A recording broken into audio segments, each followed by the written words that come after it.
अपना कौन सा, हाइड्रोजन बॉन्ड।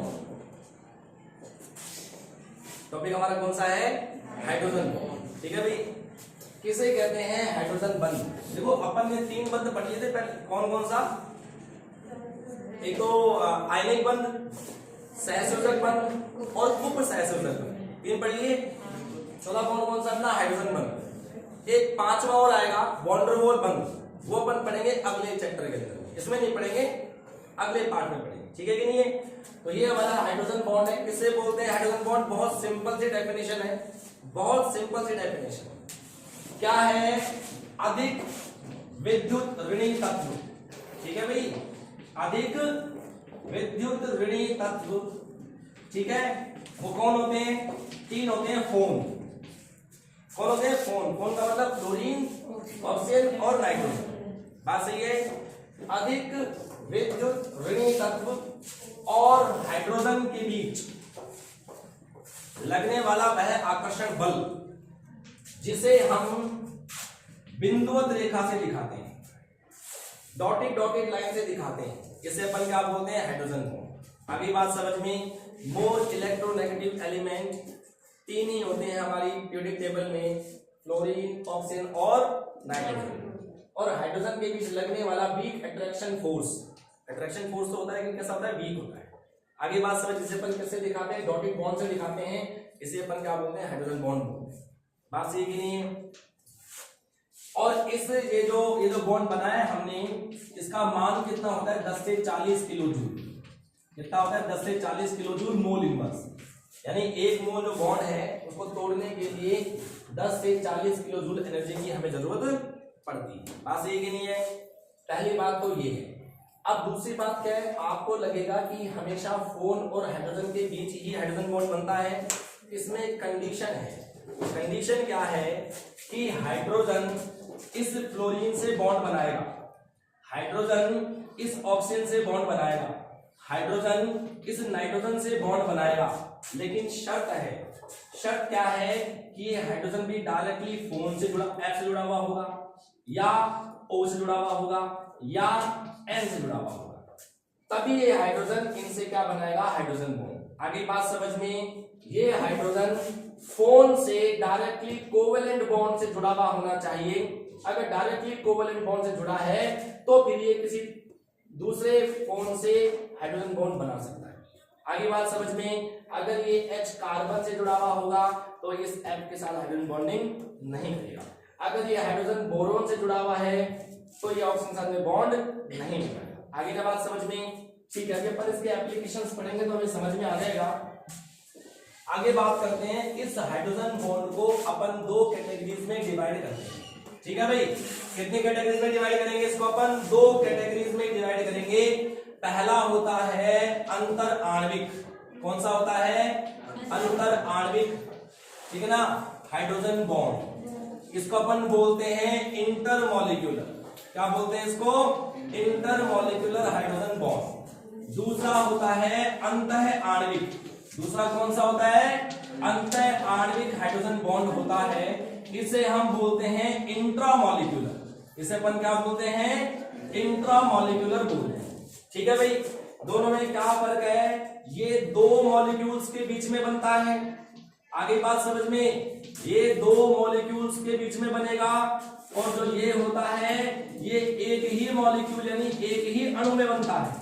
आगे बात समझ में, अरे अगर मैं किसी और से हाथ मिलाऊं दैट इज इंटरमॉलिक्यूलर, और मैं खुद ही खुद से हाथ मिलाऊं दैट इज इंट्रामॉलिक्यूलर। आगे बात समझ में, एक ही मॉलिक्यूल में क्या होता है, इंट्रामॉलिक्यूलर। अलग अलग 2 मॉलिक्यूल है उनके बीच में बनेगा, उसे अपन क्या बोलेंगे, इंटरमॉलिक्यूलर। आगे बात समझ में, अभी अपन एग्जांपल से समझेंगे, आपको आ जाएगा। ये भी 2 प्रकार का होता है। एक बोलते हैं सम अंतर आणविक, यानी इसको अपन बोलते हैं होमो इंटरमॉलिक्यूलर।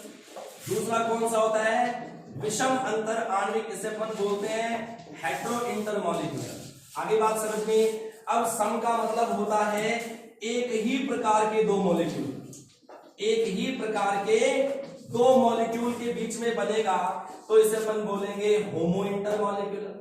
और अगर एक से अधिक प्रकार के, एक से अधिक प्रकार के दो मॉलिक्यूल्स के बीच बने, है ना, दो अणुओं के मध्य बने, तो इसे अपन क्या बोलेंगे? विषम अंतर आणविक बोलेंगे। फॉर एग्जाम्पल जैसे अल्कोहल की बात करते हैं, अल्कोहल होता है ROH, एक और अल्कोहल क्या हो गया? ROH, एक और अल्कोहल क्या हो गया? ROH।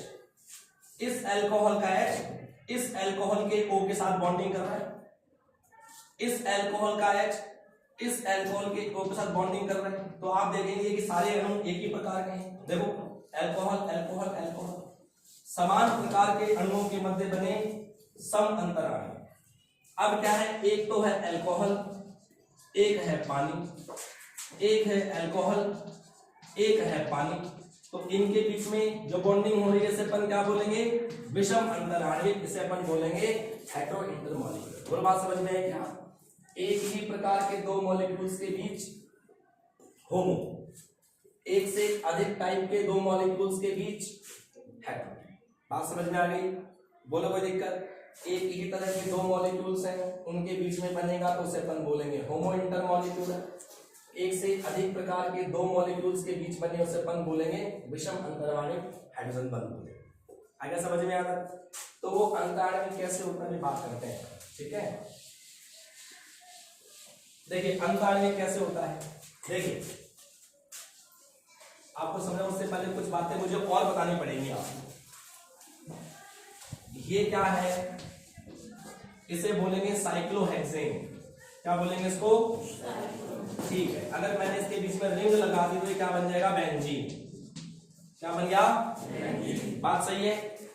अब इस बेंजीन से मैं कोई भी एटम जोड़ दूं, मैंने इस बेंजीन से एक एटम ए जोड़ दिया, ए कोई भी हो सकता है, मैंने ए जोड़ दिया, बात सही है। तो जस्ट इसके बगल वाला ये वाला कार्बन, ये स्थिति कौन सी होती है? ऑर्थो। ये वाली भी कौन सी होती है? ऑर्थो।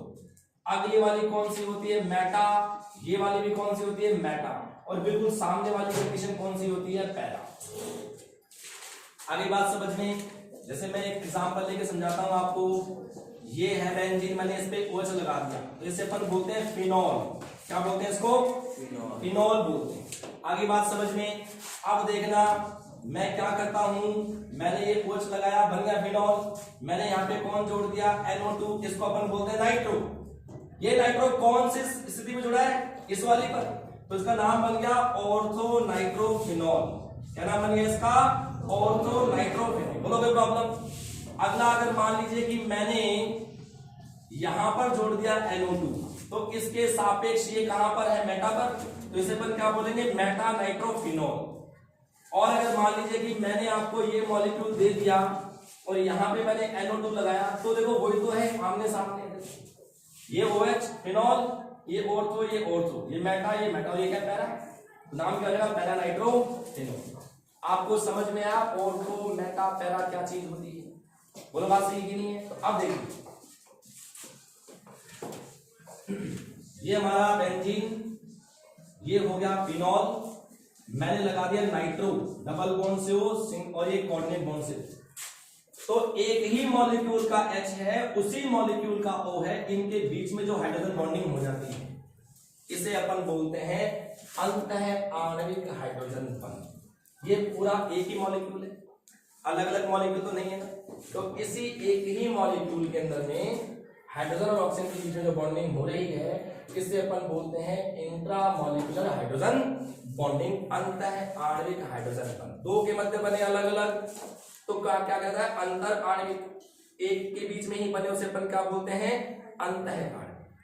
आगे बात समझ में? अरे अपन ट्रेन में बैठते हैं तो आपने ट्रेन का नाम सुना होगा, इंटरसिटी एक्सप्रेस।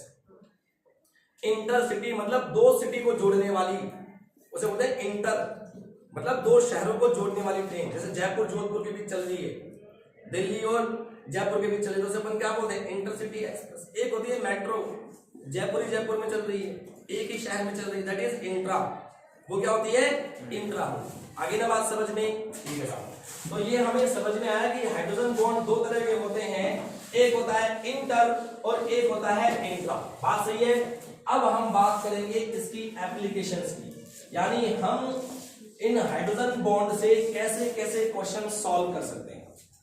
बहुत सिंपल सी बात है। देखो हाइड्रोजन बॉन्डिंग के अपने 11 12 के बेसिस पे तो क्वेश्चन कम होते हैं, लेकिन है ना ऐसा कभी नहीं हुआ कि किसी कंपटीशन में हाइड्रोजन बॉन्ड से कोई क्वेश्चन नहीं उठाएगा, ऐसा कभी नहीं हुआ।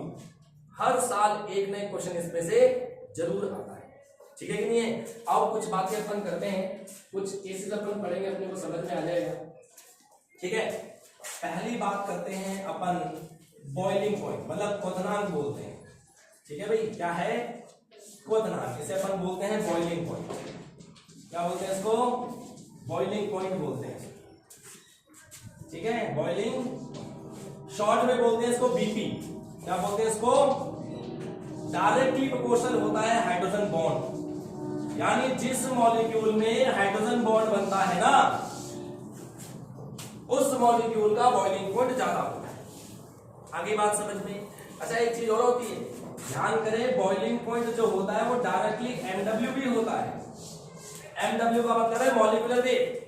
अगर किसी का मॉलिक्यूलर वेट बढ़ता है तो उसका बॉइलिंग पॉइंट बढ़ जाता है।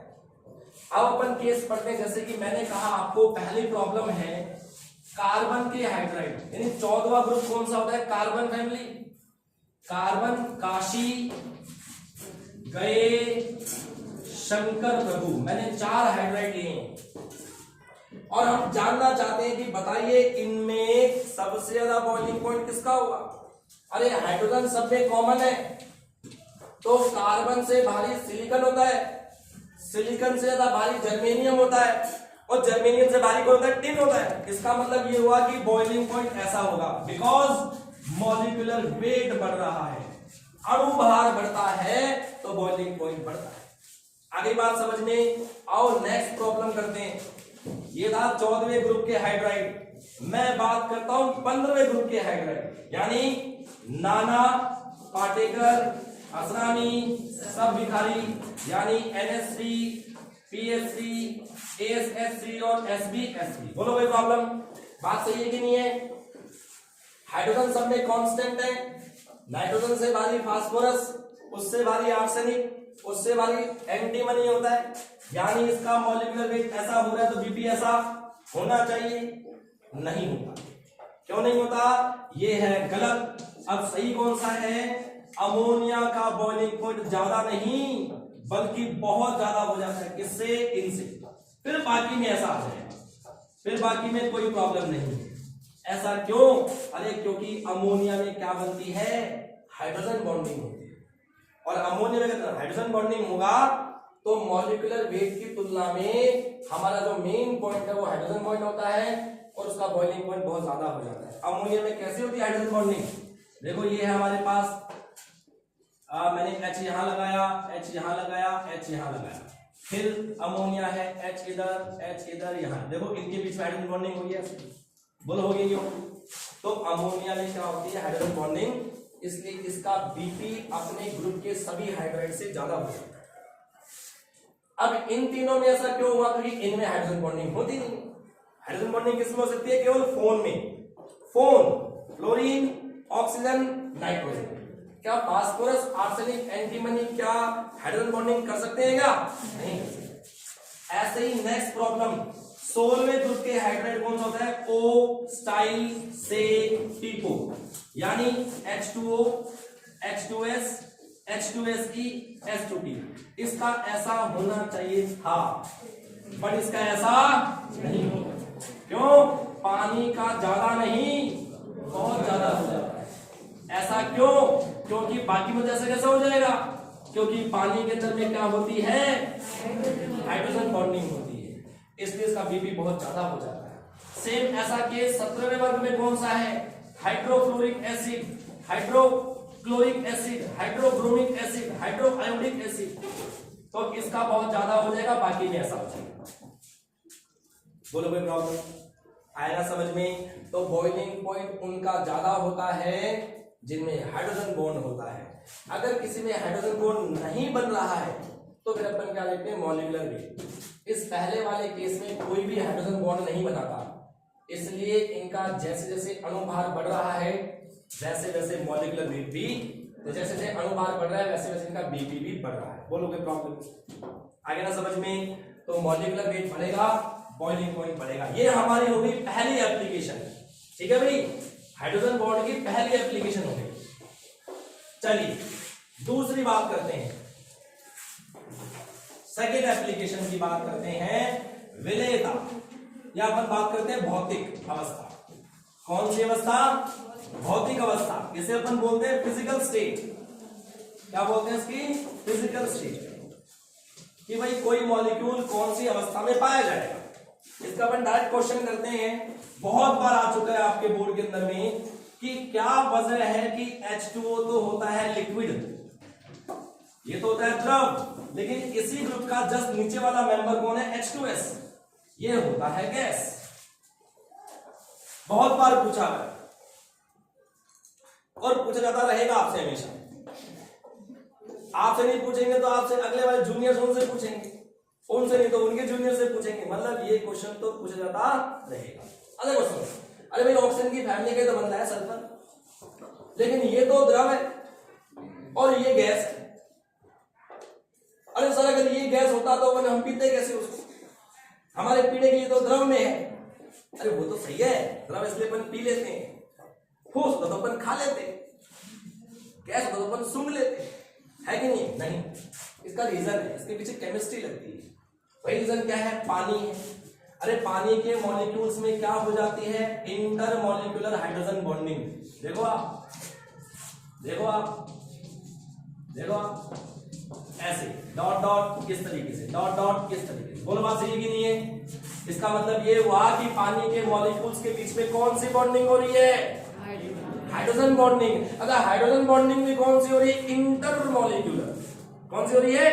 Intermolecular hydrogen bonding. उससे क्या होगा? अरे उससे मॉलिक्यूल पास पास आ जाएंगे। अरे दो मॉलिक्यूल में अट्रैक्शन लग रहा है, मॉलिक्यूल पास पास आ जाएंगे। और आपको पता है अगर मॉलिक्यूल पास पास आ गए, ज्यादा पास आ गए तो सॉलिड, थोड़ा दूर हुए तो लिक्विड, और थोड़ा और दूर हुए तो क्या हो जाएगा? गैस हो जाएगा। ऐसा ही होता है ना? अरे पार्टिकल्स दूर दूर है तो गैस है, पार्टिकल थोड़ा पास में तो लिक्विड है, और बिल्कुल ही पास आ गए तो सॉलिड है। तो पानी के जो मॉलिक्यूल्स होते हैं इनके बीच में इंटरमॉलिक्यूलर हाइड्रोजन बॉन्डिंग हो जाती है, जिससे मॉलिक्यूल्स नजदीक आ जाते हैं, इसलिए इनकी फिजिकल स्टेट किसमें कन्वर्ट हो जाती है? लिक्विड में। H2S के अंदर में हाइड्रोजन बॉन्डिंग होती नहीं है। हाइड्रोजन बॉन्डिंग होगी नहीं, मॉलिक्यूल पास पास आएंगे नहीं, पास पास नहीं आएंगे तो दूर दूर रहेंगे, और दूर दूर रहेंगे तो फिजिकल स्टेट किस में रहेगी?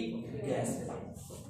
आगे ना क्वेश्चन समझ में कि क्या रीजन है कि ये तो लिक्विड है, ये गैस है। समझना, लिक्विड है तो क्या है? हाइड्रोजन बॉन्डिंग है, और गैस है इसका मतलब क्या? हाइड्रोजन बॉन्डिंग नहीं है, मॉलिक्यूल दूर दूर होंगे, इसलिए किसमें पाए जाएंगे? वो गैसियस स्टेट में पाए जाएंगे। बोलो कोई प्रॉब्लम? ठीक है, आइए हम तीसरी एप्लीकेशन की बात करते हैं। थर्ड एप्लीकेशन आती है हमारी विलेयता। कौन सी आती है? विलेयता, सॉल्युबिलिटी। कौन सी है? सॉल्युबिलिटी। समझ जाइएगा भैया, जो विलेयता होती है, जो सॉल्युबिलिटी होती है, वो डायरेक्टली प्रोपोर्शनल होता है हाइड्रोजन बॉन्ड के। अगर कोई मॉलिक्यूल हाइड्रोजन बॉन्ड बना पा रहा है किससे? पानी के साथ, तो पानी में घुल जाता है। सर आपने तुम्हें बताया था कि एक होती है एंथैल्पी, जल योजन एंथैल्पी, एक होती है जालक एंथैल्पी, वो बताया था आपने। बिल्कुल मैंने सही बताया था। वो काम करता है इनऑर्गेनिक केमिस्ट्री में, ये काम करता है ऑर्गेनिक केमिस्ट्री। ऑर्गेनिक का मतलब क्या है? कार्बनिक। कार्बनिक का मतलब है जिसमें कार्बन पाया जाए। जिसमें क्या पाया जाए? मैं क्वेश्चन बोलूं कि बताइए, बेरिलियम सल्फेट तो पानी में सॉल्युबल है, बेरियम सल्फेट पानी में इनसॉल्युबल है, कहीं कार्बन दिख रहा है? नहीं है ना? तो ये कौन से हो गए? इनऑर्गेनिक। कौन से हो गए ये? और इनऑर्गेनिक कंपाउंड में हम हाइड्रोजन बॉन्ड की बात नहीं करते, हम इसमें किसकी बात करेंगे? जल योजन एंथैल्पी की बात करेंगे। जल योजन एंथैल्पी का मतलब होता है हाइड्रेशन एंथैल्पी। क्या बोलते हैं इसको अपन? हाइड्रेशन एंथैल्पी बोलते हैं। या अपन बात करेंगे जालक ऊर्जा की, जालक एंथैल्पी की बात करेंगे। जालक एंथैल्पी क्या होती है? लैटिस एंथैल्पी, इनकी बात करेंगे। अरे भाई इसकी जल एंथैल्पी का मान ज्यादा होता है, पानी में घुल जाएगा। इसकी जालक एंथैल्पी का मान ज्यादा होता है, इसलिए पानी में नहीं घुलता। बात सही कि नहीं है? तो ये इनऑर्गेनिक कंपाउंड है, इसमें हाइड्रोजन बॉन्ड की बात नहीं करते। हाइड्रोजन बॉन्ड की बात किसमें करेंगे? ऑर्गेनिक में बात करेंगे। मैं आपको फॉर एग्जांपल समझाता हूं, आपको समझ में आएगा। आपसे प्रॉब्लम पूछ लें, है कि नहीं, आपसे प्रॉब्लम पूछ लें कि क्या वजह है कि अल्कोहल जो है वो तो पानी में घुल जाता है, ये तो पानी में क्या है, सॉल्यूबल है, लेकिन जो ईथर है वो पानी में इनसॉल्यूबल है, अविलय है, जबकि दोनों का मॉलिक्यूलर फॉर्मूला, दोनों का अणु सूत्र कैसा है, समान है। कैसा है, सेम है। आगे बात समझ में, दोनों का मॉलिक्यूलर फॉर्मूला सेम है, दोनों का मॉलिक्यूलर वेट सेम है, दोनों के दोनों ऑर्गेनिक कंपाउंड है, लेकिन एक घुल रहा है एक नहीं घुल रहा है। क्यों नहीं घुल रहा है? सिंपल सी बात है, हाइड्रोजन बॉन्डिंग। मैं एक एग्जांपल लेके समझाता हूं। अल्कोहल कौन होता है, जिसमें OH होता है, जिसमें क्या होता है, OH, और ईथर वो होते हैं जिसमें सिर्फ O होता है। आगे बात समझ में, मैं 2 कार्बन यहां पे अटैच कर रहा हूं, मैं एक कार्बन यहां कर रहा हूं और एक कार्बन यहां लगा रहा हूं। बात सही है। हमें पता है कार्बन की वैलेंसी को पूरा करने के लिए हम क्या जोड़ सकते हैं, अरे कार्बन की संयोजकता को पूरा करने के लिए अपन क्या जोड़ सकते हैं, हाइड्रोजन। हमारे खजाने में बहुत सारे हाइड्रोजन है, आपको पता ही नहीं है। आपके पास खजाना भरा पड़ा है, किसका, हाइड्रोजन। और अगर आपको तो पता ही नहीं, अरे मन की आंखों से देखो, मन की आंखों से देखोगे आप सबके पास खजाना भरा पड़ा है, बोरिया की बोरिया भरी हुई है, किसकी, हाइड्रोजन। जितनी कम पड़े उतनी जोड़ दो। आओ देखो, इस कार्बन ने 1 बॉन्ड बनाया, 3 हाइड्रोजन जोड़ दो, इस कार्बन ने 2 बॉन्ड बनाए, 2 हाइड्रोजन जोड़ दो, हो गई ना वैलेंसी पूरी। यहां पर 3 यहां जाएंगे और 3 यहां जाएंगे, बोलो कोई प्रॉब्लम। अब होता क्या है कि ये अल्कोहल, इसको तो अपन बोलते हैं इथाइल अल्कोहल, ठीक है। ये ऑर्गेनिक में पढ़ते हैं अपन, के नाम कैसे बनते हैं, और इसका नाम है डाई मिथाइल ईथर। इसका नाम क्या है, डाई मिथाइल ईथर।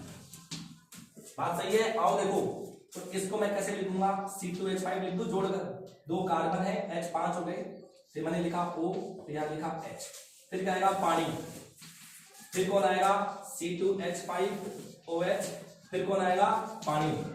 देखो, इस अल्कोहल का H पानी के O से, इस पानी का H अल्कोहल के O से, इस अल्कोहल का H पानी के O से क्या करता है, इंटरमॉलिक्यूलर हाइड्रोजन बॉन्डिंग, इसलिए पानी में घुल जाता है। अरे आप लोग देखते भी हो, टीवी के अंदर में देखा होगा, मूवीज में देखा होगा, शराब डालते हैं ग्लास में, फिर पानी मिलाते हैं, मिल जाता है ना, अल्कोहल मिल जाता है ना, दारू का पैक नहीं बनाते हैं ना। तो ये वजह क्या है, क्यों बोलता है, क्योंकि पानी के साथ क्या करता है, हाइड्रोजन बॉन्डिंग बनाता है, ये नहीं बनाता। और सर कैसे नहीं बनाता, साफ साफ वो दिख रहा है, आपने कहा था फोन के बीच में होता है, ये लो सर, क्या बात करते हो, लो हमने बना दिया, कितना सही आपको नहीं आता, ये लो हम बनाएंगे इसको, ये देखो, ये H और ये O, ये डॉट डॉट डॉट, और यहां से वो पानी का हो गया, इसमें देखो हाइड्रोजन है, ये लगा दो, ये ऐसा लगा दिया मैंने, ये लो O, और ये लगा दिया CH3, तो इसमें देखो हाइड्रोजन वाला, इसके बीच में O है, बन पता है हाइड्रोजन बॉन्ड, नहीं बन रहा।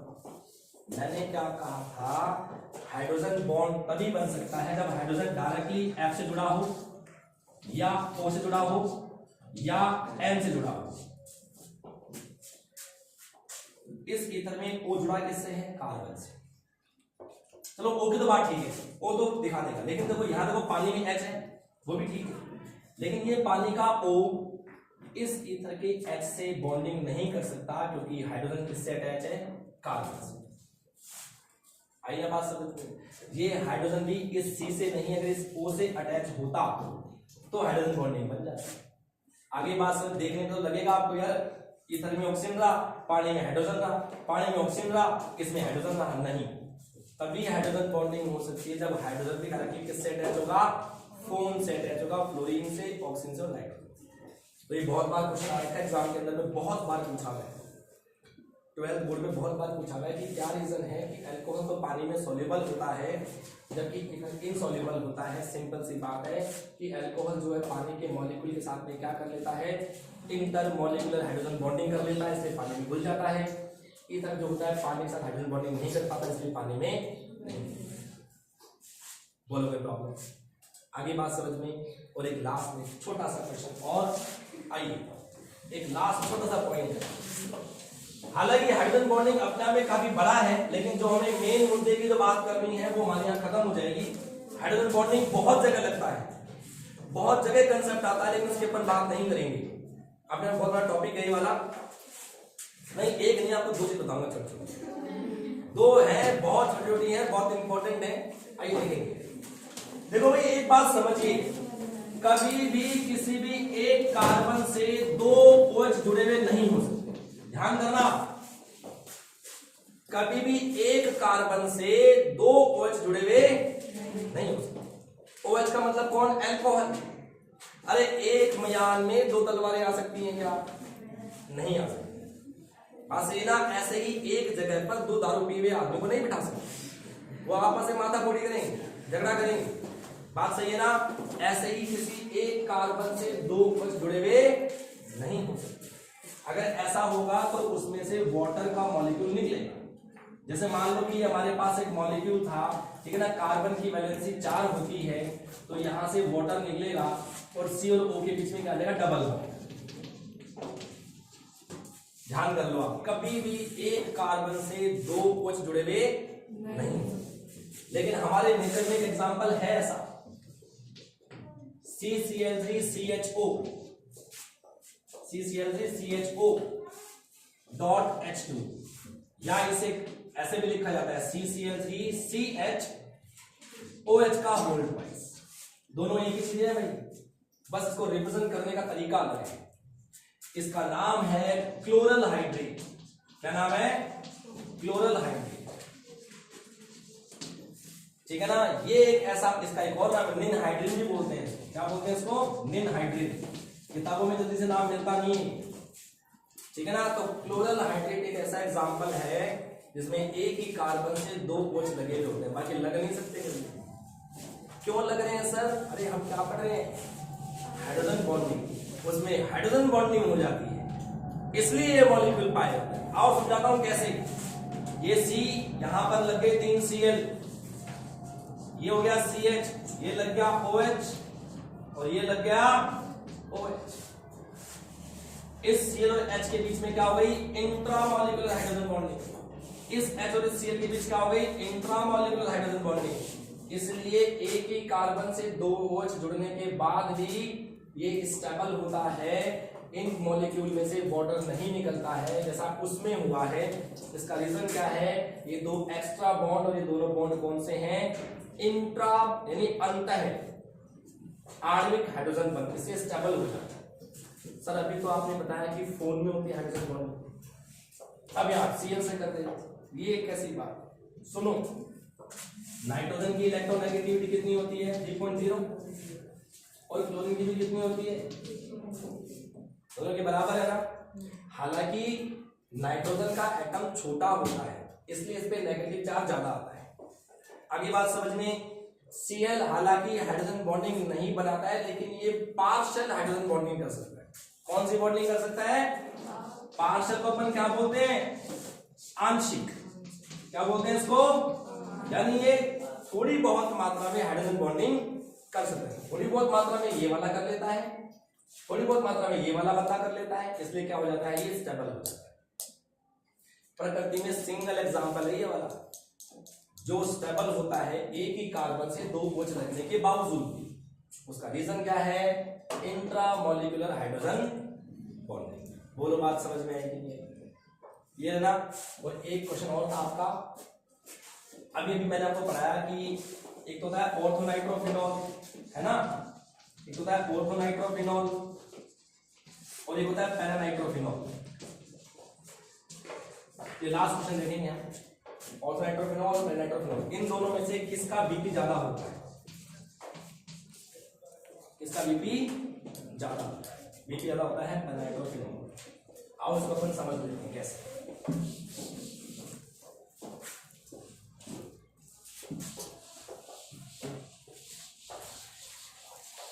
देखिए पहले मैं बना रहा हूं ऑर्थोनाइट्रोफिनॉल, ठीक है। ये फिनॉल ऑर्थो पे लग गया डबल बॉन्ड से ओ, कोऑर्डिनेट से ओ, इनके बीच में बॉन्डिंग हो गई। इसमें कौन सी बॉन्डिंग हुई? इंट्रामॉलिक्यूलर। बोलो बात सही है कि नहीं? कौन सी बॉन्डिंग हुई? Intramolecular hydrogen bond. अब मैं बात करूंगा पेनेट्रो फिनॉल की, है ना। देखो फिनॉल हो गया और पैरा पे क्या लगा दिया? नाइट्रो। अब मैं एक और फिनॉल बना रहा हूं लेकिन उसका उल्टा उल्टा लिख रहा हूं। एन डबल बॉन्ड से O, कोऑर्डिनेट से O, और यहाँ पे क्या लगा दिया? OH। इसका H इसके O के बीच और इसके O इसके H के बीच। ये कौन सी बॉन्डिंग हुई? Intermolecular hydrogen bond. बोलो बात सही है कि नहीं? तो लिखकर बोलो। अच्छा मुझे बताओ सरफेस एरिया ज्यादा किसका है? पृष्ठ क्षेत्रफल किसका ज्यादा है या उसका ज्यादा है? ज्यादा फैलाव किसका है? उसका है ना। तो यहाँ पर सरफेस एरिया क्या है? कम है। यहाँ पर सरफेस एरिया क्या है? ज्यादा। बात सही है। जिसमें सरफेस एरिया कम होता है वहां पे जो बॉन्डिंग होती है वो वीक हो जाती है। बॉन्डिंग कैसी हो जाती है? वीक। और जिसमें सरफेस एरिया ज्यादा होता है उसकी बॉन्डिंग कैसी हो जाती है? स्ट्रॉन्ग। आगे बात समझ में। तो जिसकी बॉन्डिंग स्ट्रॉन्ग हो जाती है ना उसका बॉइलिंग पॉइंट भी बढ़ जाता है, यानी इसका बॉइलिंग पॉइंट बढ़ जाएगा, इसका बॉइलिंग पॉइंट कम हो जाएगा। अरे भाई बॉन्ड स्ट्रॉन्ग है तो उसको तोड़ने के लिए आपको ज्यादा गर्म करना पड़ेगा ना। बात सही ना। जैसे मान लो ये 40 पे उबलेगा तो 50 पे उबलेगा, क्योंकि उसके बॉन्ड कैसे ज्यादा स्ट्रॉन्ग है। इसको तोड़ने के लिए आपको ज्यादा एनर्जी खर्च करनी पड़ेगी तो इसका बीपी ज्यादा होगा। बोलो बात सही है कि नहीं? यहीं से एक और क्वेश्चन निकल के आता है जिसका बीपी ज्यादा है। अच्छा मुझे बताओ दो कंपाउंड आपके पास, एक ए और एक बी है। एक उबलता है 50 पर और एक उबलता है 60 पर। समझना, दो कंपाउंड है, एक है ए और एक है बी। ए उबलता है 50 डिग्री पर और बी उबलता है 60 डिग्री पर। मुझे बताओ किसमें भाप ज्यादा बनेगी? 50 वाले में या 60 वाले में? हमारी तो आदत ही खराब है, हम तो जब भी बोलते हैं असत्य ही बोलते हैं। अरे भाई एक सुनना मेरी बात सुनो। 50 डिग्री है, एक 60 डिग्री है, समझना। मैंने गैस पे दो बर्नर लगे होते हैं, दोनों पतीले रख दिए, एक में ए रख दिया और एक में बी रख दिया। गैस को ऑन कर दिया, लाइटर जला दिया, गरम करना स्टार्ट किया। दोनों पतीलों का तापमान बढ़ना स्टार्ट हुआ। 10 डिग्री, 20 डिग्री, 30 डिग्री, 40 डिग्री। जैसे ही 50 डिग्री पर पहुंचेंगे कौन भाप में बदलना स्टार्ट हो जाएगा? ए वाला।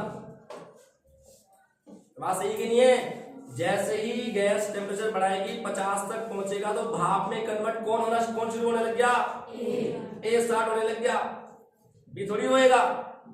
जब तक 60 तक पहुंचेगा तो ये बहुत सारा वाष्प में बदल जाएगा। होगा कि नहीं है? तो भाप ज्यादा किसकी बनी? इसका बीपी कम है, इसका मतलब ये हुआ जिसका बीपी कम है उसका वाष्पन होता है ज्यादा। वाष्पन का मतलब होता है इवेपोरेशन। क्या बोलते हैं इसको? इवेपोरेशन होता है ज्यादा। और यहां पर इवेपोरेशन क्या होगा?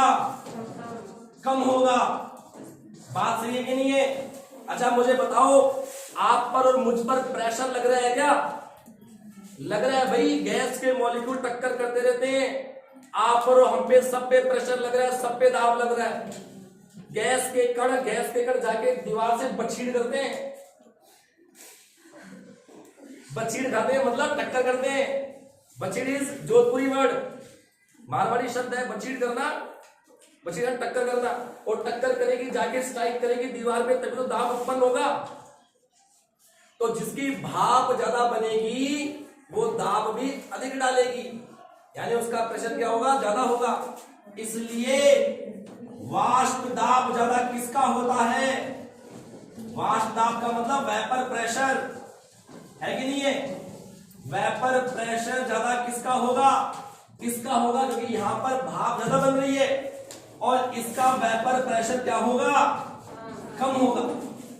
आगे बात समझ में? आपसे पूछे बताओ इन दोनों में से किसका वेपर प्रेशर ज्यादा होगा? हमारे दिमाग में तो बॉइलिंग पॉइंट होता है, बॉइलिंग पॉइंट ज्यादा इसका तो वेपर प्रेशर भी ज्यादा। अरे नहीं, बॉइलिंग पॉइंट ज्यादा तो वेपर कम, और वेपर कम तो वेपर प्रेशर कम। बीपी कम तो वेपर ज्यादा, और वेपर ज्यादा तो वेपर प्रेशर भी ज्यादा। आई ना बात समझ में? बात समझ में आई ना? नहीं समझ में? एक शब्द और है,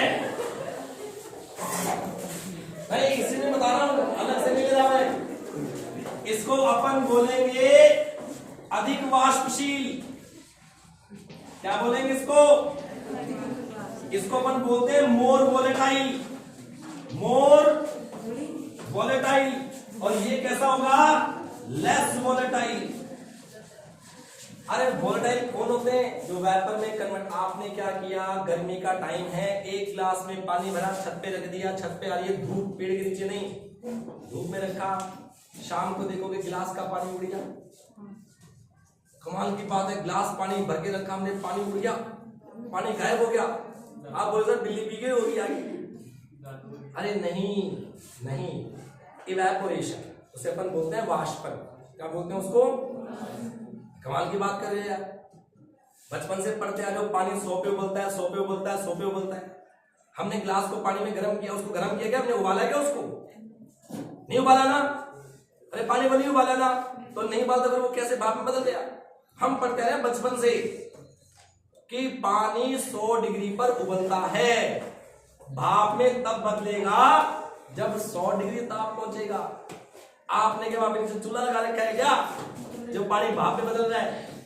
नहीं, वो उबलना होता है। एक होती है घटना वाष्पन, एक क्या होता है? वाष्पन होता है। वाष्पन में क्या होता है? मॉलिक्यूल की खुद की कुछ क्या होती है? काइनेटिक एनर्जी होती है। क्या होती है? काइनेटिक। उस एनर्जी की वजह से अपनी सतह को छोड़ छोड़ के कहा जाता है वो वायुमंडल में। आगे बात समझ में? तो सिंपल सी बात ये है कि जिसका बीपी कम है वो इजीली क्या होगा? किसमें बदलेगा? वाष्प में। उसे अपन बोलते हैं वोलेटाइल। ये इंग्लिश वर्ड है, हिंदी में अपन क्या बोलेंगे? वाष्पशील। वो वाष्प में फटाफट बदलेगा।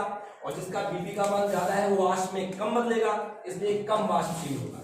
अब क्वेश्चन कैसे भी पूछते हैं, 4 शब्द का इस्तेमाल है। क्या रीजन है कि पैरा वाले के बीपी का मान ज्यादा है? ऐसे ना पूछे, क्या पूछेंगे भाई क्या कारण है कि पैरा वाला कम वाष्पशील है? आपसे पूछेंगे क्या कारण है कि पैरा वाले का वेपर प्रेशर कम है? तो इनमें से कोई सा भी टर्म से आपसे क्वेश्चन पूछा जा सकता है। कंसेप्ट कौन सा है? Hydrogen bond. एच बॉन्ड बनेगा तो बीपी बढ़ेगा, एच बॉन्ड कम होगा तो बीपी कम हो जाएगा। ठीक है।